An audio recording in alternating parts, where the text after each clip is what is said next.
Everyone, स्वागत है आपका हमारे इस ऑनलाइन वीडियो ट्यूटोरियल सीरीज में। और आज हम बात करने वाले हैं क्लास 11th के टॉपिक रिलेशंस एंड फंक्शंस की। तो बच्चों, अब तक हमने पढ़ा कि कार्टेशियन प्रोडक्ट क्या होती है और हमने सीखा कि रिलेशन क्या होता है। आज हम जानेंगे फंक्शंस क्या होता है और डिफरेंट टाइप्स के फंक्शंस कैसे होते हैं उनके बारे में। आइए समझते हैं। तो सबसे पहले हम बात करेंगे कि फंक्शंस के बारे में। तो ये जो आपको आपकी स्क्रीन पर दिखाई दे रहा है, ये मैंने एक सेट से रिप्रेजेंट किया है कार्टेशियन प्रोडक्ट को। और आपने जैसे समझा था कि relations are the subset of Cartesian product. R is a subset of a Cartesian product. Okay, so relation is a subset of A cross B. उसके बाद हमने देखा कि ये जो फंक्शंस हैं, ये फंक्शंस क्या है, ये these are the specific type of relations. So functions are specific type of relations. Okay, तो क्या टाइप है और क्या रूल है कि कब एक रिलेशन फंक्शन बन जाएगा, आइए इसके बारे में सीखते हैं।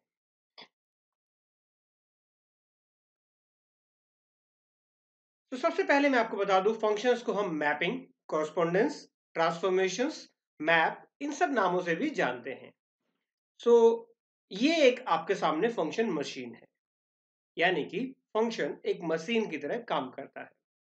ये जो आपको एक्स दिखाई दे रहा है, ये एक्स है इनपुट। ये क्या है, इस मशीन का इनपुट है। तो ये हुआ हमारा इनपुट। और मशीन कैसे काम करती है? मशीन तीन बातों पर काम करती है: इनपुट, उसके बाद प्रोसेस और उसके बाद आउटपुट। ओके, ये हमारा हुआ आउटपुट। तो यानी कि जब हम ये जो इनपुट है, ये होता है हमारा इंडिपेंडेंट वेरिएबल। इनपुट क्या होता है हमारा? इंडिपेंडेंट वेरिएबल, यानी कि जो हम अपनी मर्जी से इसमें रख सकते हैं। आप जैसा इनपुट डालेंगे उसी के अकॉर्डिंग वो प्रोसेस होगा और उसी के अकॉर्डिंग हमारा आउटपुट आएगा। तो आउटपुट क्या है? डिपेंडेंट वेरिएबल होता है। आउटपुट होता है हमारा डिपेंडेंट वेरिएबल, है ना? क्यों? क्योंकि ये डिपेंड करता है किस पर? इनपुट पर, जो कि है इंडिपेंडेंट वेरिएबल। ठीक है, तो ये हमारा इंडिपेंडेंट वेरिएबल है। ओके, मान लीजिए कि आपका बर्थडे है और आप केक बना रहे हैं। तो केक बनाने के लिए आपने जो इनपुट लिया, आप कितना बड़ा केक बनाना चाहते हैं, किस तरह का केक बनाना चाहते हैं, वो सब जो जो इंग्रेडिएंट आप डालेंगे वो आपकी चॉइस है। That means these are the inputs are the independent variables. उसके बाद आपने उसको बेक किया, ये हुआ प्रोसेस उसका। और उसके बाद जब आपके सामने आउटपुट आया, that will depend upon what input you had given. Okay, so it's like a machine that has input as an output and the output is related somehow to the input. अब आप bake कर रहे हैं तो आप उसमें ice cream तो नहीं बना सकते ना।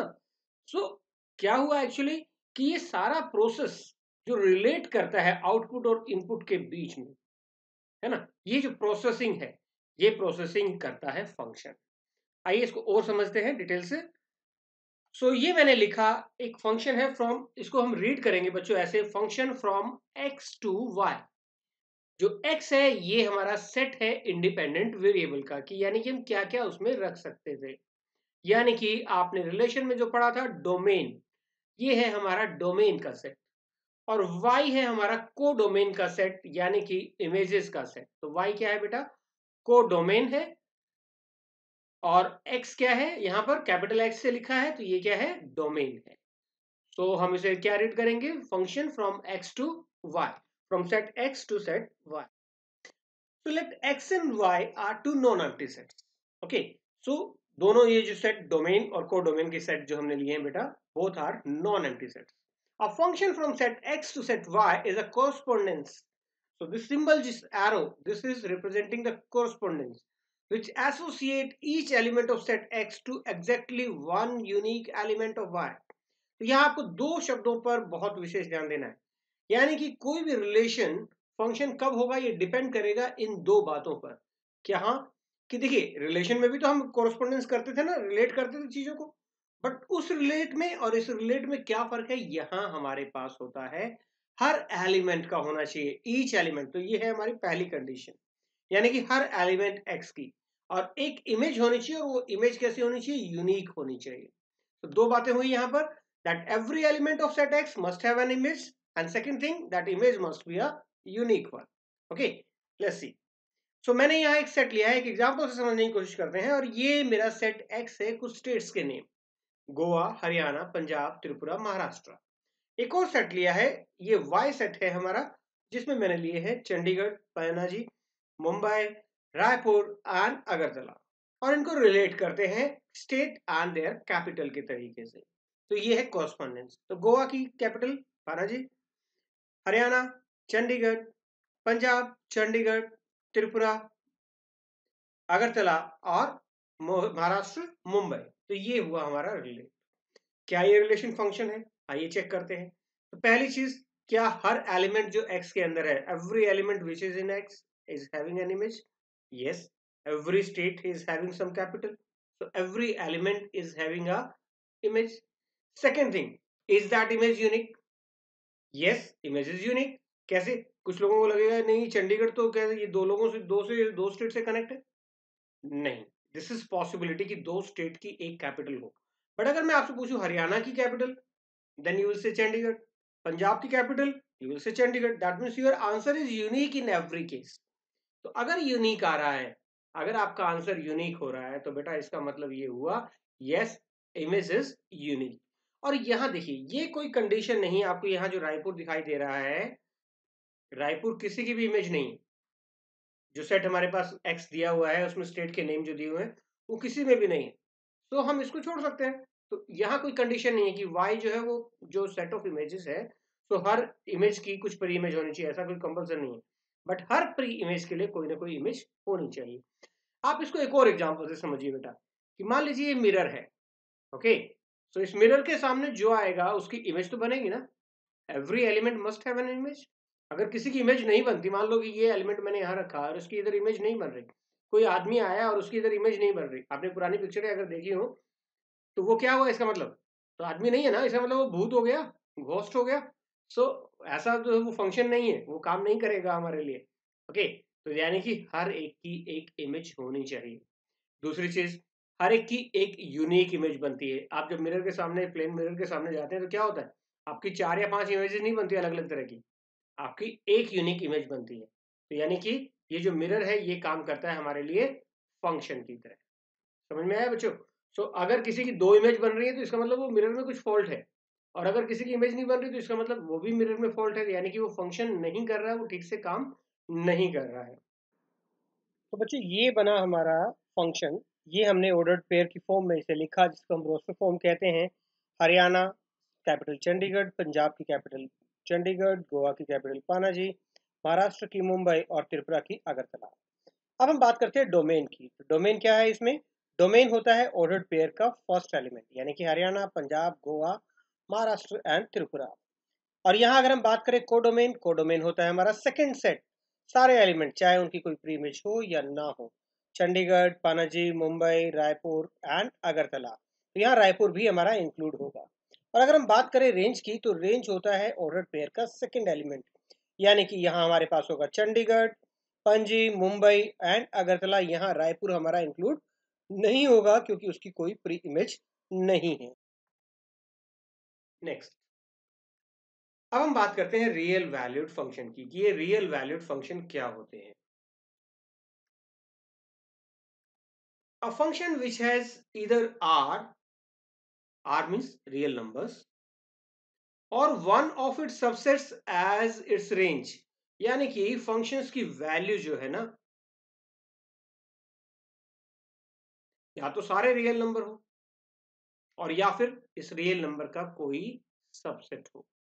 ठीक है, तो ये मान लीजिए r डैश है, तो कोई भी जिसका आंसर हमारा केवल रियल वैल्यू की फॉर्म में आता है ना, ओके, सो दैट इज, जिसकी रेंज जो है, यहां ये वर्ड ध्यान से देखिए, if the range of a function is a real value, तो फंक्शन कहलाएगा रियल वैल्यूड फंक्शन।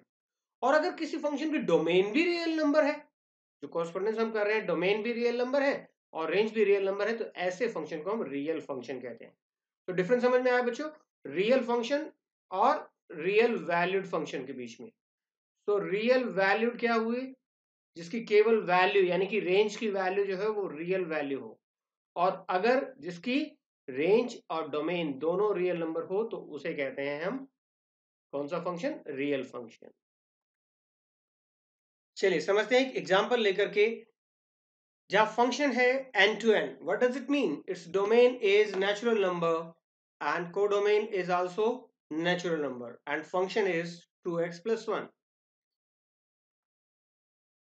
चलिए, सो यहाँ मैंने एक टेबल बना ली है और हम इसकी ऐसे वैल्यूज निकालते हैं। अगर मैं x की वैल्यू 1 रखता हूँ तो क्या आंसर आता है मेरे पास? 2 into, replace the x with 1, तो 2 इंटू 1+1, तो कितना हुआ बच्चों? आप भी मेरे साथ कैलकुलेट करते रहिए, यानी कि 3, यानी कि फंक्शन की वैल्यू हुई 3। और 2 रखने से 5, 3 रखने से 7, 4 रखने से 4 2 8+1 9, 11, 13, so on. So you can see that the domain that x we are selecting, on the basis of that we are getting the range. Okay, so ये जो सेट है ये है हमारे पास नेचुरल नंबर्स, और ये जो सेट है ये भी क्या है? नेचुरल नंबर्स का सेट है। So natural numbers are part of the real numbers. So we can say that it's a set of, it's a real valued function, और आप इसे रियल फंक्शन भी कह सकते हैं क्योंकि इसकी डोमेन भी रियल नंबर्स में से है। चलिए, अब हम बहुत ही इंपॉर्टेंट पार्ट पे आ गए हैं, सम फंक्शंस एंड देयर ग्राफ। तो बच्चों, अगर आपने ये ध्यान से समझ लिया तो मुझे नहीं लगता आपको जिंदगी में दोबारा से फंक्शंस पढ़ने की जरूरत पड़ेगी। Identity functions. सो जैसे वर्ड आइडेंटिटी आपको बताता है, आइडेंटिटी क्या होती है? आइडेंटिटी मतलब पहचान, और आपकी पहचान क्या है? आप खुद हैं। तो यहाँ भी आइडेंटिटी फंक्शन मतलब ये जो फंक्शन है, फंक्शन जिसकी डोमेन रियल नंबर है, कोडोमेन रियल नंबर है, and y is equal to f x is equal to x, यानी कि अगर हम देखिए for each x belongs to real number, तो ये फंक्शन कहलाता है बेटा आइडेंटिटी फंक्शन। तो आपसे अगर एग्जाम में पूछा जाए कि आइडेंटिटी फंक्शन क्या होता है, तो f x is equal to x. आइए समझते हैं इसे आइडेंटिटी फंक्शन क्यों कहते हैं। तो ये मैंने एक टेबल ली है और फंक्शन है f x is equal to x. Okay, अगर मैं x की वैल्यू -5 रखता हूं तो y कितना होगा? -5, क्योंकि x की जगह -5 रखने से y कितना आएगा? -5, और x की जगह 0 रखने से 0, सिमिलरली 3, 7।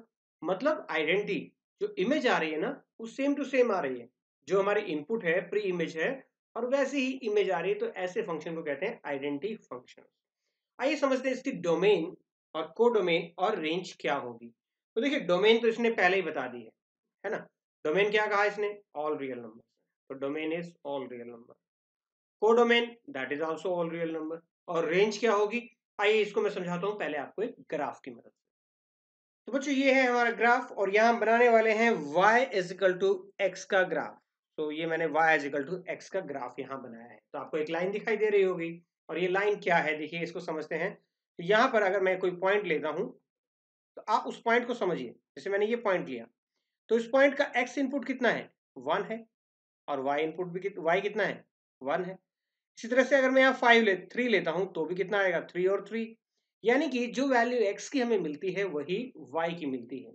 तो ऐसे किसी कर्व को, ऐसे किसी फंक्शन को हम कहते हैं कि अगर स्ट्रेट लाइन आपका स्केच बनता है तो वो हुआ लीनियर, और अगर x और y की वैल्यू भी इक्वल आती है तो उसे हम कहेंगे आइडेंटिटी फंक्शन। तो इसके डोमेन से मतलब होता है, जब मैं बात डोमेन की करता हूँ तो x एक्सिस पे कौन कौन सी वैल्यूज आपको दिखाई दे रही हैं, ये कहलाता है इसका डोमेन।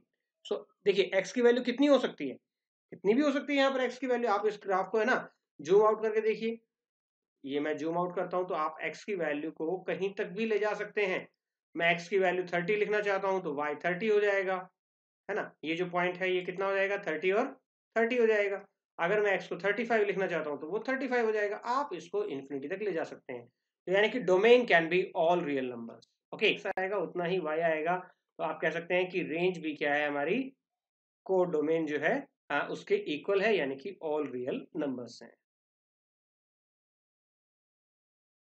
तो इसकी रेंज हुई ऑल रियल नंबर। चलिए, नेक्स्ट जो देखते हैं वो है हमारे पास कांस्टेंट फंक्शन। तो जैसे नाम से पता लग रहा है कि फंक्शन कैसा है? Constant. So what does it mean by constant function? So y is equal to fx is equal to c, ये कहलाता है कांस्टेंट फंक्शन। जैसे कि मैं यहाँ पर एक एग्जांपल के लिए ले लेता हूँ y is equal to 5। Okay, तो function is equal to 5।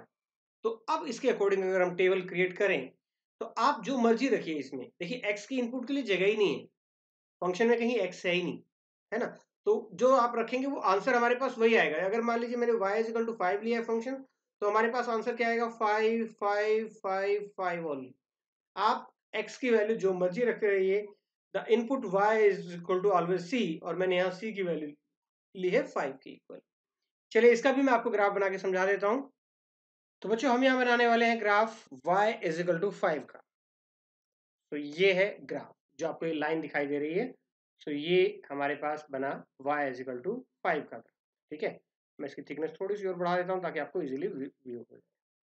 Okay, तो इसमें आप क्या देख रहे हैं, देखिए y की वैल्यू तो 5 है, x चाहे जो मर्जी होता रहे। आप इस पे कोई पॉइंट लेके देखिए, मैं कुछ एक पॉइंट लेता हूँ, ये मैंने लिया मान लीजिए एक पॉइंट। तो आप देखिए इस पॉइंट के बारे में क्या है, यहाँ x की वैल्यू कितनी है, 3 है। तो इस पॉइंट पर अगर हम देखें तो x इज इक्वल टू कितना है, 3 है, और यहाँ पर y की वैल्यू कितनी है, 5 है। ओके, अगर मैं पॉइंट यहाँ लेता हूँ तो x 7 है लेकिन y फिर भी 5 है। यहाँ पर x माइनस 6 है बट y कितना है, 5 है। तो यानी कि इसकी जो डोमेन है that can be any real number, we can select any of the real number, है ना। तो आप इस लाइन के ऊपर कोई भी रियल नंबर ले सकते हैं, जबकि इसकी जो रेंज है वो केवल 5 होगी। रेंज क्या होगी, केवल 5 के इक्वल होगी। ठीक है, सो और उसके अलावा कोडोमेन जो है वो है ऑल रियल नंबर है। ठीक है, so domain is all real number, codomain is all real number, but range is 5। और ये यहाँ पर मैं लिख देता हूँ c, क्योंकि हम फंक्शन c को डिफाइन कर रहे थे। अगर 5 होती तो 5 आएगा, 7 होती 7 आएगा।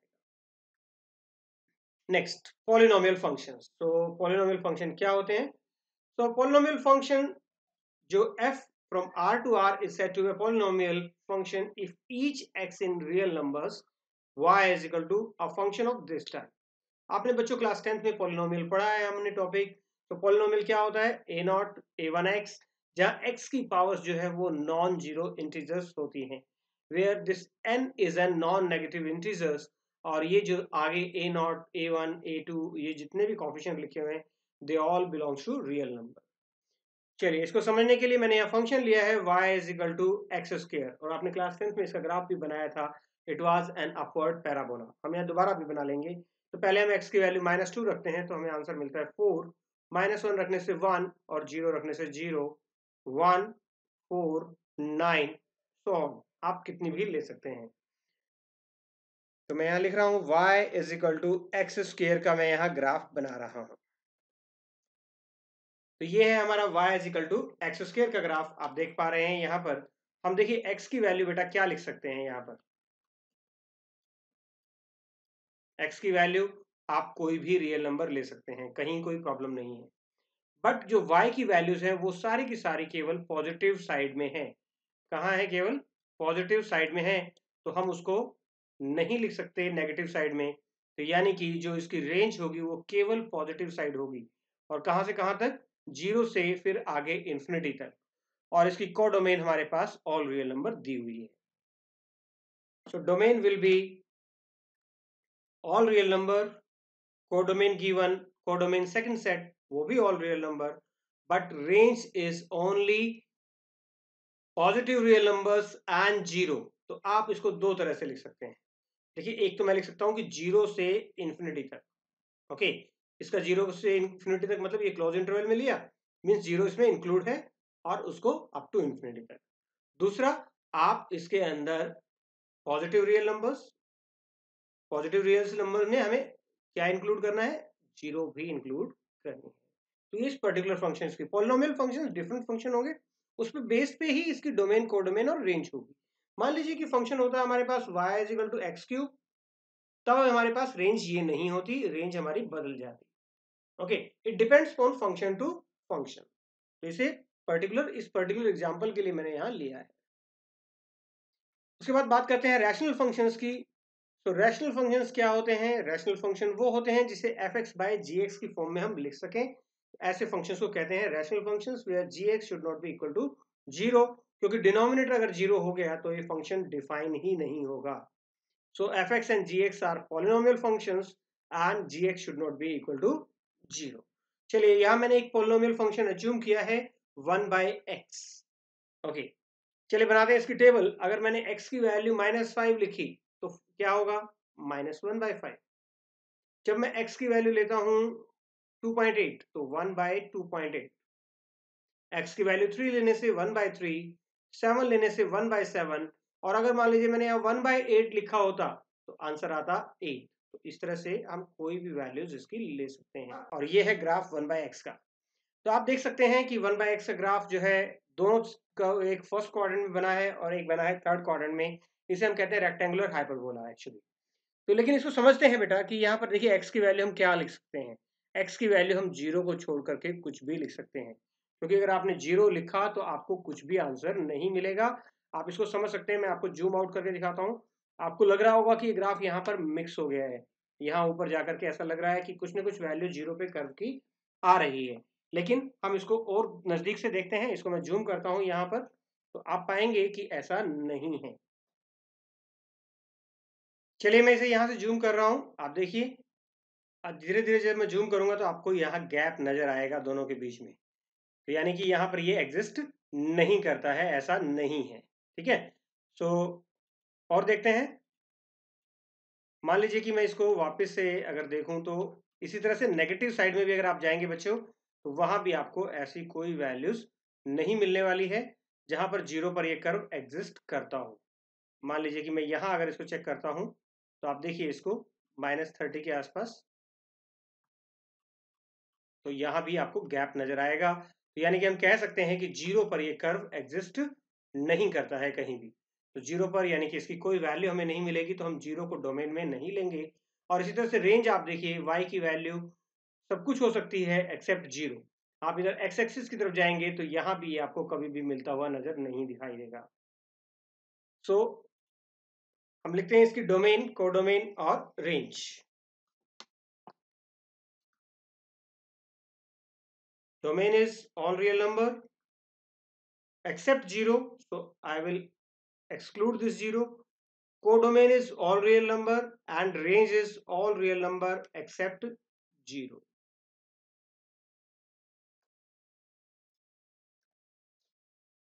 मॉडुलस फंक्शंस, ये फंक्शन आपके लिए बहुत नया हो सकता है, लेकिन ये बहुत ही इंपॉर्टेंट है क्योंकि इसके बाद आप इससे बहुत बार रूबरू होंगे। तो क्या होता है modulus function? A function from R to R defined by f x is equal to, और इसे हम पढ़ेंगे mod of x, for each x belongs to real number is called modulus function. और ये कैसे काम करता है आइए समझते हैं। तो ये एक्चुअली एक तरह का फंक्शन है जो अलग अलग कंडीशंस में अलग तरह से बिहेव करता है। जब x की value more than equal to 0 होती है तो फंक्शन x की तरह बिहेव करता है। When x is less than 0 function behave करता है -x की तरह। यानी कि अगर इसको और डिटेल से समझा जाए तो y is equal to f x है। आप कुछ पॉजिटिव वैल्यू रख रहे हैं तो आपको आउटपुट मिल रहा है पॉजिटिव। और अगर मैं x की वैल्यू नेगेटिव लिख रहा हूं तो negative into negative that will also give us a positive result. इसका मतलब मॉडुलस फंक्शन जो है हमेशा आउटपुट की फॉर्म में पॉजिटिव रिजल्ट देता है। तो आदमी को भी हमेशा पॉजिटिव होना चाहिए। आपको याद है ना हमारी मशीन, मशीन में आप कुछ भी डालिए, ये इस तरह की मशीन बन गई है हमारी मॉडुलस फंक्शन कि आप जो मर्जी डालिए, चाहे पॉजिटिव डालें या नेगेटिव डालें, अगर आउटपुट प्रोसेस होने के बाद जो आएगा वो केवल बाहर जो आएगा वो होगा पॉजिटिव। तो कुछ बच्चों को ये गलतफहमी रहती है कि x हमेशा पॉजिटिव होता है। x तो पॉजिटिव और नेगेटिव हम कुछ भी ले सकते हैं, बट y विल बी, जो आउटपुट है y जो है वो हमेशा पॉजिटिव होगा। चलिए इसका ग्राफ बनाते हैं। अगर -5 है तो -5 मुझे कहाँ लिखना होगा? -x में। तो -5 कितना आउटपुट आएगा? +5। और क्योंकि 0 ना पॉजिटिव ना negative, so it will be 0, और पॉजिटिव तो ऑलरेडी पॉजिटिव है, तो 3 और 7। चलिए बनाते हैं इसका ग्राफ। तो ये है आपकी स्क्रीन पर मॉडुलस फंक्शन का ग्राफ। तो आप देखिए, चाहे आप x की वैल्यू इस तरफ नेगेटिव लिखिए और चाहे आप x की वैल्यू लिखिए पॉजिटिव, क्या आउटपुट आ रहा है आपको?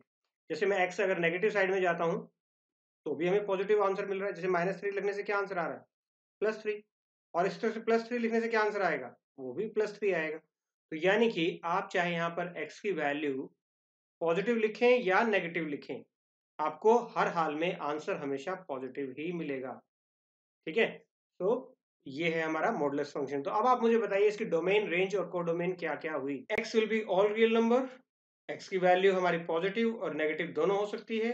कोडोमेन वो भी all real number, but range will be only positive real numbers and 0। Okay, वही तरीका, यानी कि रेंज होगी इसकी 0 से इन्फिनिटी तक, और इन्फिनिटी हमेशा बच्चों ओपन इंटरवल में लगाई जाती है। नेक्स्ट जो फंक्शन है वो है सिग्नम फंक्शन, जिसे हम लिखते हैं SGN, ऐसे भी हम लिखते हैं सिग्नम फंक्शन ऑफ x। क्या होता है सिग्नम फंक्शन? ये भी एक स्पेसिफिक टाइप का फंक्शन है जो कि 3 तरह से डिफाइन होता है। यहाँ पर 3 पार्ट हैं इसके। अगर x की वैल्यू 0 हो तो आउटपुट आएगा 1, और x की वैल्यू अगर 0 हो तो आउटपुट आएगा 0, और x इज लेस देन 0 हो तो आउटपुट होगा हमेशा -1 के इक्वल। ओके, तो यानी कि इसने डिसाइड किया हुआ है अगर आप कोई भी पॉजिटिव नंबर x रखेंगे तो आपको आउटपुट, हमारी जो मशीन है इस बार इसने पक्का डिसाइड कर लिया कि आप कुछ भी पॉजिटिव रखने वाले हैं तो आउटपुट क्या होगा हमारा? Output will be 1। अगर आप इसमें 0 रखेंगे तो आउटपुट होगा 0, और आप इसमें कुछ भी नेगेटिव रखने वाले हैं तो आउटपुट होगा -1। ये 3 तरह के आउटपुट ये प्रोड्यूस करती है। तो यानी कि यहां देखिए -5 रखेंगे तो क्या आउटपुट आएगा? x इज लेस देन 0, तो आउटपुट होना चाहिए हमारा -1। 0 रखने से 0 और पॉजिटिव रखने से हमेशा आंसर आएगा 1। और इसका भी ग्राफ आप चाहें तो बना सकते हैं, बट मैं यहाँ जरूरी नहीं समझता, लेकिन मैं आपको थोड़ा सा वैसे समझा देता हूँ कि ये होगा हमारा इसका ग्राफ, है ना। ये देखिए यही समझा देते हैं। तो ये 1, ये 0 और ये -1। तो अब x की वैल्यू देखिए पॉजिटिव हो तो आंसर 1 है, x की वैल्यू 0 हो तो आंसर 0 है, और इधर से x की वैल्यू अगर हम नेगेटिव साइड में जाएंगे, इस साइड जाएंगे कहीं भी, तो क्या होगा आंसर हमारा -1 होगा। तो यानी कि इसकी डोमेन आप x की वैल्यू कुछ भी सिलेक्ट कर सकते हैं, तो डोमेन हुई ऑल रियल नंबर, कोडोमेन भी ऑल रियल नंबर, लेकिन रेंज हमारे पास केवल 3 ही आउटपुट आ रहे हैं, -1, 0 एंड 1। तो ये हुई इसकी रेंज। आगे बढ़ते हैं, ये है हमारे पास ग्रेटेस्ट इंटीजर फंक्शन। ये भी एक बड़ा स्पेशल फंक्शन है, जिसे हम कहेंगे कि फंक्शन, इसको डिनोट करते हैं इन ब्रैकेट से। तो ये ध्यान रखें बच्चों कि ग्रेटेस्ट इंटीजर फंक्शन को हम कैसे डिनोट करते हैं। Assumes the value of the greatest integer, मतलब क्या आंसर आएगा हमारा? हमेशा एक ग्रेटेस्ट इंटीजर जो है वो आउटपुट आएगा विच इज लेस देन और इक्वल टू एक्स, यानी कि जो आप एक्स रखने वाले हैं या तो उसके इक्वल या उससे थोड़ा लेस, जो भी आपको ग्रेटेस्ट इंटीजर मिलेगा वही हमारा आंसर होगा। चलिए देखते हैं। तो मैंने -5.5 रखा, और ये बना लेता हूं मैं नंबर लाइन, आपको आसानी से समझने के लिए। अगर आप इस तरीके से करेंगे तो कभी ये गलत होगा ही नहीं आपका, ये मेरी गारंटी है। तो ये 5 और यहाँ ले लेते हैं 6। ओके, तो 5.5 कहाँ है? यहाँ है। और अगर मैं 5.5 रख रहा हूं तो इससे पहले जो ग्रेटेस्ट इंटीजर इसमें इंक्लूड है वो कौन है? 5। ओके, तो मेरा आंसर आएगा 5। फिर से समझिए, it is the greatest integer less than और इक्वल टू एक्स। तो 5.5 से या तो लेस या इक्वल कौन सा ग्रेटेस्ट इंटीजर होगा? 5। और 4.999 यानी कि जस्ट लेस देन 5, आप उसमें अगर देखेंगे तो कौन सा इंटीजर आपको दिखाई देगा बच्चों? तो 5 तो नहीं हो सकता है क्योंकि ये तो उससे बड़ा है। It should be equal to और लेस देन एक्स। तो क्या आएगा आंसर? 4 आएगा। यानी कि हम यहाँ पर राउंड अप या राउंड ऑफ नहीं कर रहे हैं, हम इसको, हम इसमें इंटीजर ढूंढ रहे हैं। 4.99 में कौन सा पार्ट इंटीजर है? 4 है, और इसमें ये जो है ये हमारा फ्रैक्शनल पार्ट है, डेसिमल पार्ट है। 3.001 में ये 3 होगा, और -2.3 में देखिए क्या होगा? -1, -2, -3। कुछ बच्चे कहते हैं -2 होगा, नहीं जी, बिल्कुल गलत जवाब आपका। देखिए क्योंकि मैंने ये लिया -2.3, ये पॉइंट। ठीक, अब इससे देखिए छोटा देखना है या इसके इक्वल देखना है? छोटा किस साइड जाएगा? लेफ्ट हैंड साइड जाएगा, और लेफ्ट हैंड साइड हमें कौन सा इंटीजर मिला? -3 के इक्वल मिला। तो ये है ग्रेटेस्ट इंटीजर फंक्शन। ठीक है, सो आप देखिए इसमें आउटपुट क्या आ रहा है आपका? हमेशा इंटीजर की फॉर्म में ही आ रहा है, तो आउटपुट क्या होगा हमारा? केवल इंटीजर। रेंज यानी कि केवल इंटीजर होगी। तो देखिए डोमेन, आप एक्स की वैल्यू पे कोई रिस्ट्रिक्शन नहीं है, कुछ भी लिख सकते हैं। को domain all real number given है, जबकि रेंज हमारा केवल इंटीजर्स होगा। आउटपुट आपका केवल इंटीजर की फॉर्म में आएगा। और इसका अगर आप ग्राफ देखेंगे तो बड़ा इंटरेस्टिंग सा ग्राफ होता है। तो बच्चों ये है ग्राफ ग्रेटेस्ट इंटीजर फंक्शन का, जहां आप देखिए कि जब मैं कोई, ये स्विचेस जैसे आपको दिखाई दे रहे हैं, जब मैं कोई वैल्यू 0 से 1 के बीच में रखता हूं तो हमेशा आउटपुट जो है हमारे पास 0 आता है। और जब मैं 1 से 2 के बीच में अगर कोई वैल्यू रखता हूं तो आउटपुट हमारे पास क्या आता है? 1 आता है। जहां ये आपको एम्प्टी सर्कल दिखाई दे रहे हैं, ये जो एम्प्टी सर्कल है, यानी कि ये यहाँ इंक्लूड नहीं है, यानी कि जब मैं 1 रखूंगा तो आंसर मेरा ये आएगा 1। ओके, 2 रखने से आंसर मेरा 2 आएगा और 2 से 3 के बीच में कोई भी वैल्यू है तो हमारा आउटपुट 2 आएगा। इसी तरह से 3 से 4 के बीच में वैल्यूज होगी तो आंसर हमारा 3 आएगा। 0 से -1 के लिए आंसर हमारा -1 होगा, -1 से 2 के लिए -2 होगा। इसी तरह से हम फाइंड आउट करते हैं। तो ये है हमारा ग्रेटेस्ट इंटीजर फंक्शन का ग्राफ। ओके, तो उम्मीद है आपको समझ में आया होगा ये। थोड़ी इसकी आपको प्रैक्टिस करने की जरूरत है, क्योंकि एक बार ये कॉन्सेप्ट आपको क्लियर हो गए तो फिर आप इसे जिंदगी भर नहीं भूलने वाले हैं। तो ये था हमारा आज का वीडियो। उम्मीद है आपको पसंद आया होगा। अगर आपको पसंद आया है तो आप हमें लाइक और सब्सक्राइब करना मत भूलिए।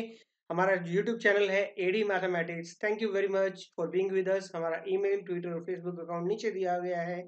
अगर आपको कोई भी अगर पूछना है कुछ भी तो आप हमें कमेंट सेक्शन में जाकर के पूछ सकते हैं। Thank you.